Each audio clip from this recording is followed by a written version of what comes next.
Sabi nga nila, masarap makakilala ng taong tila ba nagbibigay kulay sa bawat araw mo.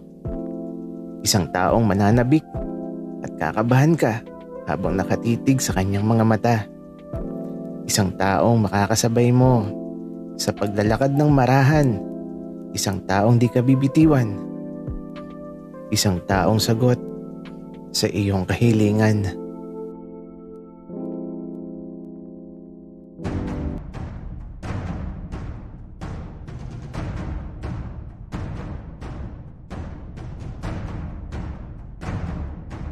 Kaibigan, huwag mong kalimutan mag-subscribe sa aming channel at huwag din kalimutan i-click ang notification bell at subscribe button. Subscribe na!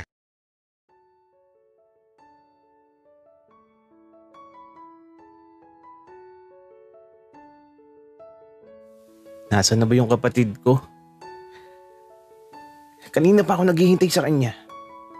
Ang sabi niya ay malapit na siya, pero kanina pa ako naghihintay dito sa kanto. Ay nako, nasaan na ba yung si Cairo? Baka naligaw na yun Pero di na siya bata para maligaw.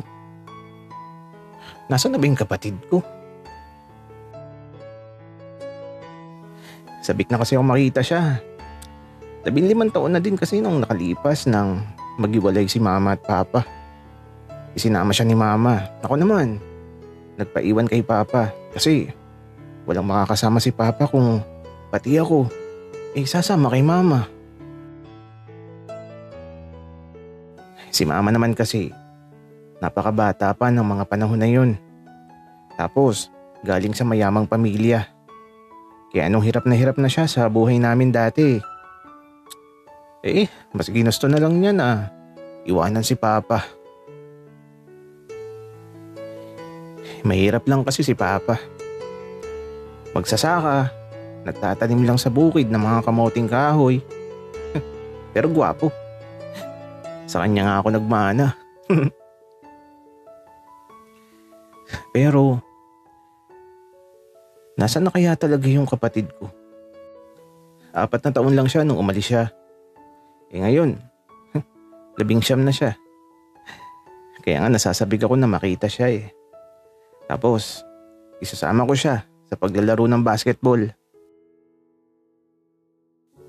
Nagkakausap naman kami sa video call. Sabi niya, naglalaro naman daw siya ng basketball pero pinaalala ko dati. Madalas kasi na Barbie ang laruan niya. Lagi siyang andun sa kapitbahay namin. Nakikipaglaro kay Taki. Magkasing edad kasi yung si Taki at si Cairo. Ako kasi, mas matanda talaga ako ng 10 taon sa kanila. Kaya mas madalas na nasa galaan ako dati. Hindi na uso ang laro sa akin noon. Ay nako, naalala ko na naman ang nakaraan. Pero nasa na kaya si Cairo? Saan na ba nagsuot ang bunso kong kapatid?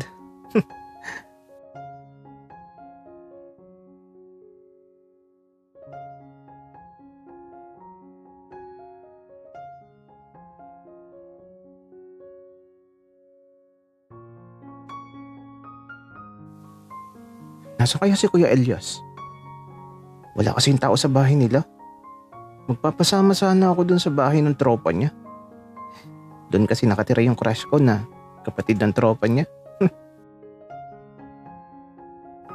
Ako pala si Takayuki. Pero Taki na lang.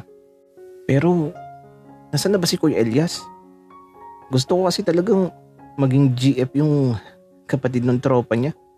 Kunwari makikitambay kami. Pero ang totoo, magpapakute lang talaga ako. Ay naku. Wala naman dito si Kuya Elias. Makapagsimba na nga lang muna. Sayang naman yung bihis ko tsaka magkukumpisal na din ako kasi napaka makasalanan na talaga ng kamay ko. O siya, magsisimba na muna ako. Maiwan ko na muna kayo.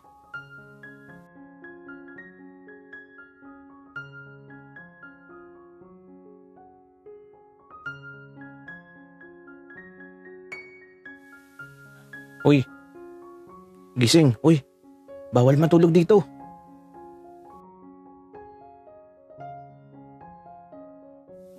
Pagmulat ko ng mga mata ko, hala, nakatulog pala ako habang nagdadasal sa simbahan.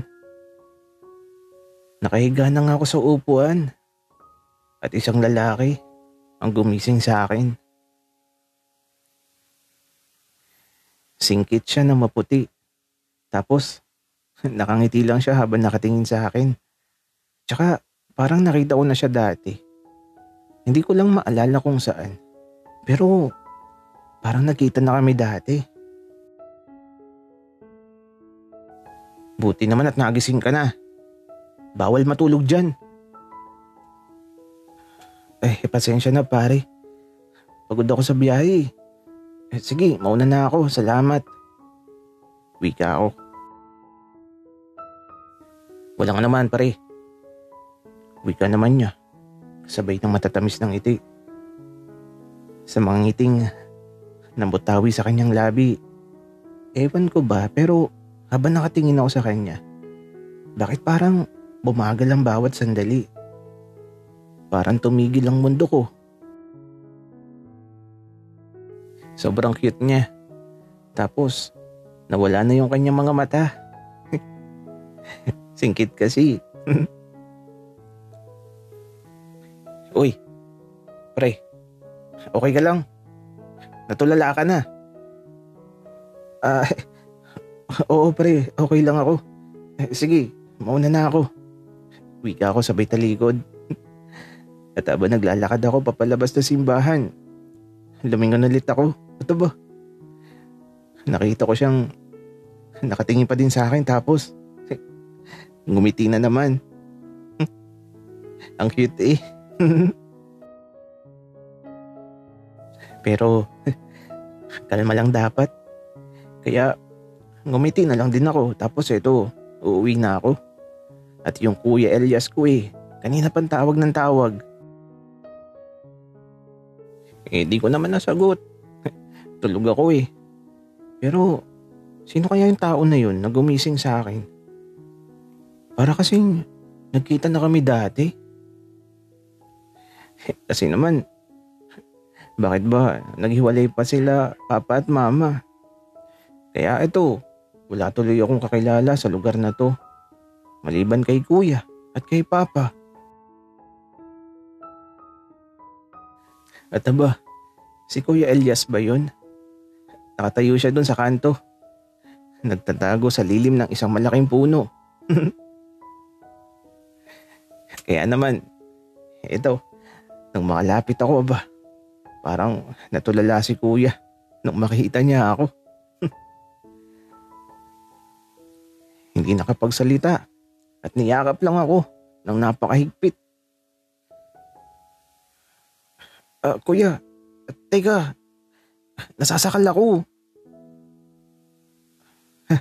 Bunso, namiss lang kita.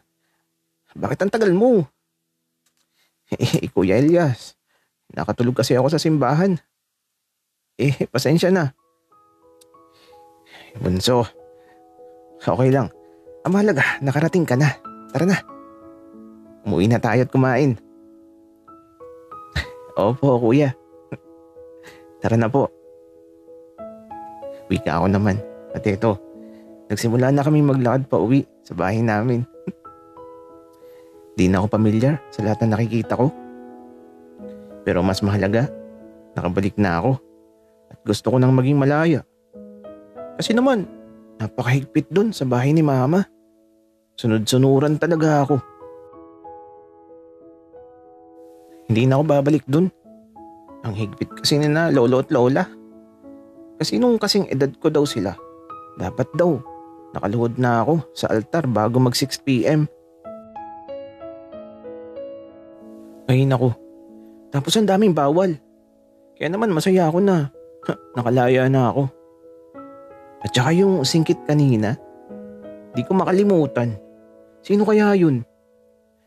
Sana magkita ulit kami. Pero, Bunso, okay ka lang? Okay lang ako kuya. May naalala lang ako. Yung nakita ko kanina sa simbahan. Singkit siya na maputi. Aba, may crush ka na kaagad, bunso. Parang ganun na nga, kuya. Aba, binata ka na talaga. Siguro maganda yan. Singkit na maputi eh. Oo kuya. Wika ako. Ang hirap naman ng ganito. Ano kapag nalaman ni kuya na lalaki yun? Bunso, describe mo pa nga ang nakita mo. Kuya Elias, singkit na maputi. Tapos medyo kulot ang buhok. Tapos naka-red na damit at red na sapatos. At may maliit na bag na kulay black. Sige, bunso. Kapag nakita ko talaga yan, papakilala kita. Dapat ligawan mo ha. Kuya, nahiya ako. Ayoko.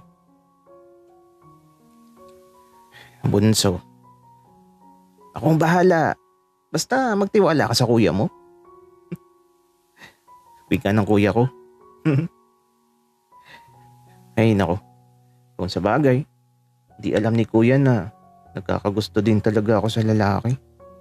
Sana di na lang ulit kami magkita ng lalaking yun.